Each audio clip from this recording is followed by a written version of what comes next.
I do love this picture because it really describes what self-awareness is all about.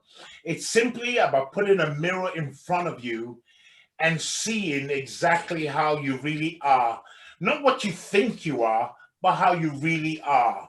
And the definition there is actually uh, quite important. It says self-awareness is the conscious knowledge. In other words, is you are aware of it. It's a conscious knowledge of your own character, feelings, motives, and desires.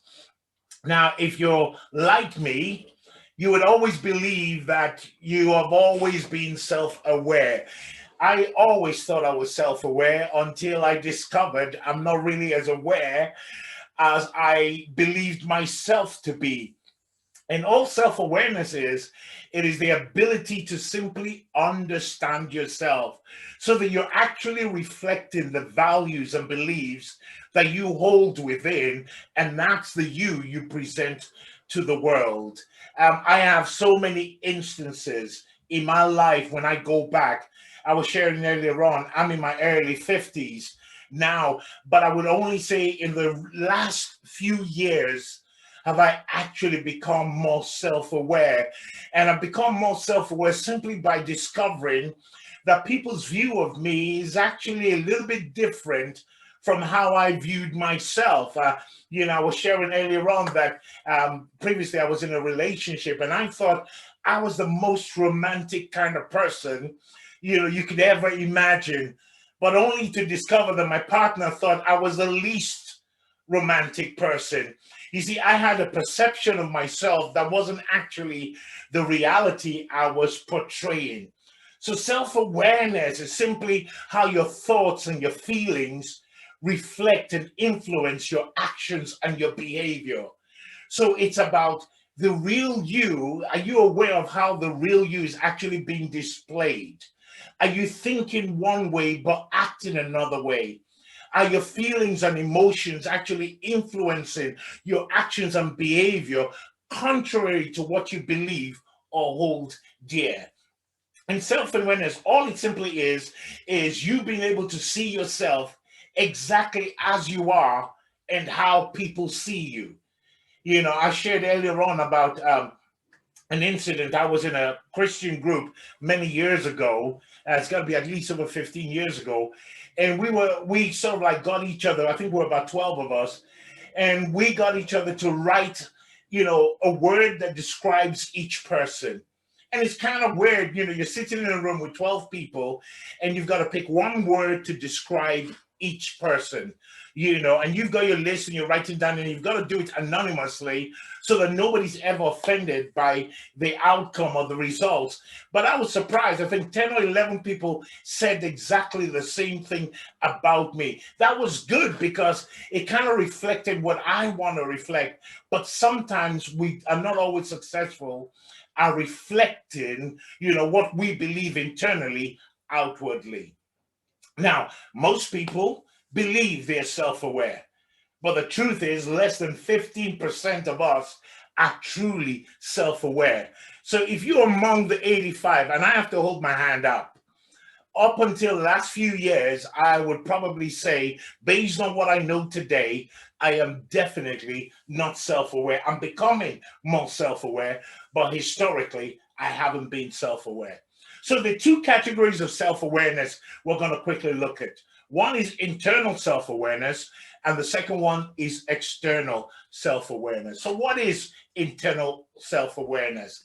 This is just simply about being able to see yourself in terms of your values, your passion, your aspirations, your feelings, your thoughts, and your emotion, and how they affect and influence your behaviors and your action.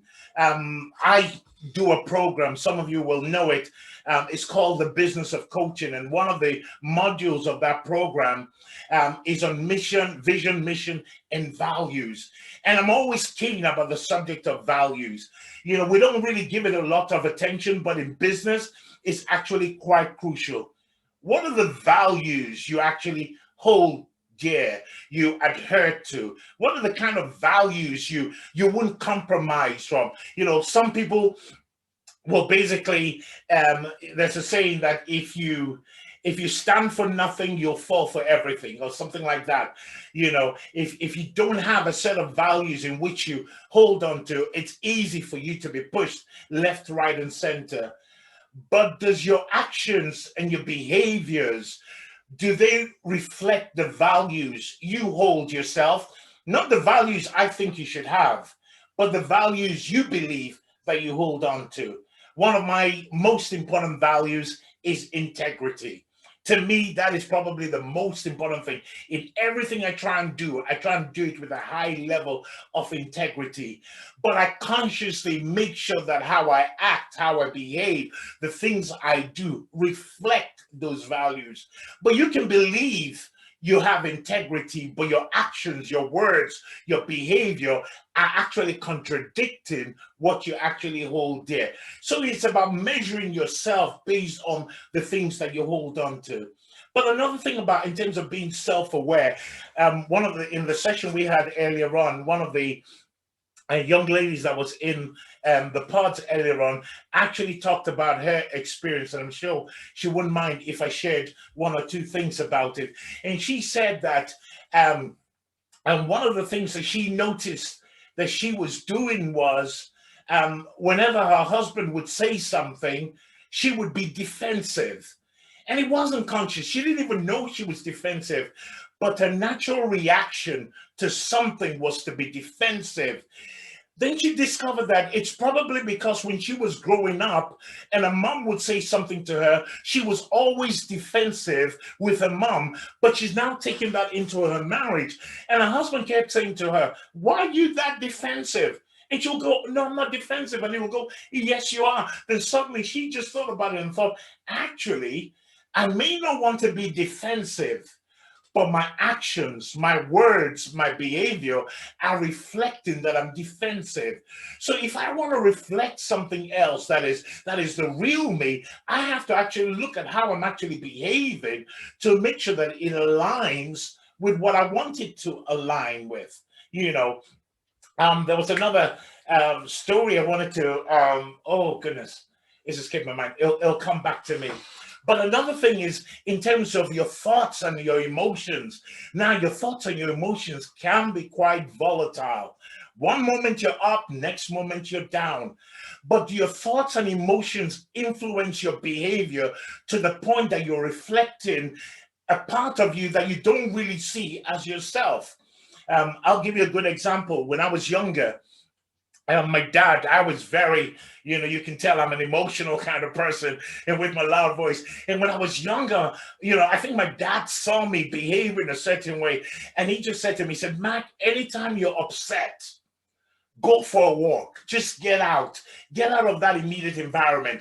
Go for a walk, cool down, then come back and explain yourself." Because when I was trying to explain myself upset and angry, I wasn't really reflecting what was on the inside of me. My emotions just got the best of me. And that's what self-awareness is really about. It's being aware of what you're reflecting so that you're actually reflecting what is on the inside of you, how you see yourself. Sometimes you will often see certain people who are desperate to be loved, certain people who just want to go into a relationship. But what they don't know is what they actually reflected is they've built this massive wall up. And they build the wall up because they've been hurt, they've been abused, they've been taken advantage of. And even though they've gone through those pain, now they feel they've got so much love they want to give to someone. But what they don't actually realize they're doing is they've got this massive wall up. The moment somebody comes and says, "Hi, how you doing?" they just frown and they take offense. But what they're not realizing is they're building a massive wall. But on the inside, they want the relationship, they want the companionship, they want to connect with someone. So it's all about the values and the passions and the aspirations you have on the inside, how they're reflected on the outside. Studies have shown that people don't often learn from experience. And sometimes this leads us to hold false information about ourselves. So it causes us not to really see ourselves the way we really are. I can 100% lift my hand up and say, that is me. For so long, I didn't see myself, I saw myself one way, but I projected myself in a totally different way. Let's move on. So that's internal self-awareness. External self-awareness is really about how other people see you. How do other people perceive you? How do they relate with you? How do they consider you to be? Now, you might think you're kind and gentle and sweet and lovely because those are the kind of values you hold internally. But do you project that out? Do you project that out in your actions, in your behaviors to those that are around you? Do they actually reflect the value you have on the inside of you? One thing for certain, a lack of external self-awareness can have a negative impact on your professional life.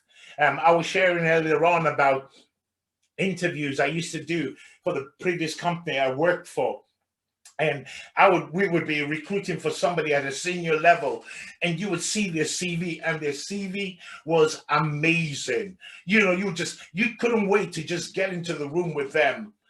But when you got into the room with them, you were so disappointed because the confidence they reflected in the CV was not what you saw when you met with them. And that was so disappointing. I remember walking out of interviews thinking, oh goodness, man, this guy had the job. If only he could have reflected what he put in his CV. One of the things I always say is, just because you are not externally self-aware doesn't necessarily make it any less true. You have to be aware of how other people perceive you. It's not that you want to change who you are to please other people. It's about you want to express the values and opinions and thoughts and emotions that you are happy with. You want to express that out. So that's the external and internal self-awareness.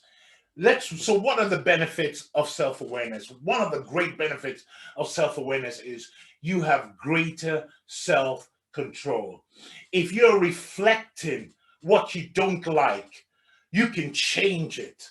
But if you do not know, I remember, some of you can actually attest to this.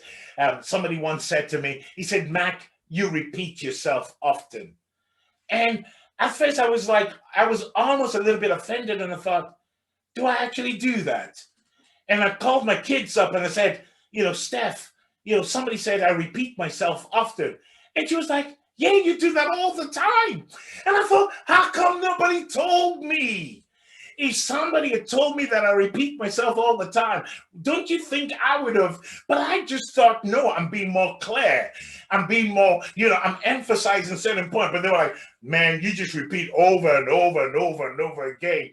So, but by being self-aware, you have greater self-control. You're actually able to make much better decisions because your decisions will no longer be based on the emotions, the highs and the low of emotions, but they will actually be based on the values you hold dearly. So your decision making will be different, and you'll be able to reflect who you really want to be.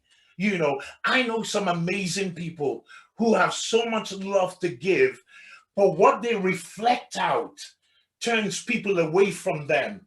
So imagine if they can reflect the love and compassion that they have on the inside. Imagine if they can reflect that out to the world around them, the difference it would make to their relationships.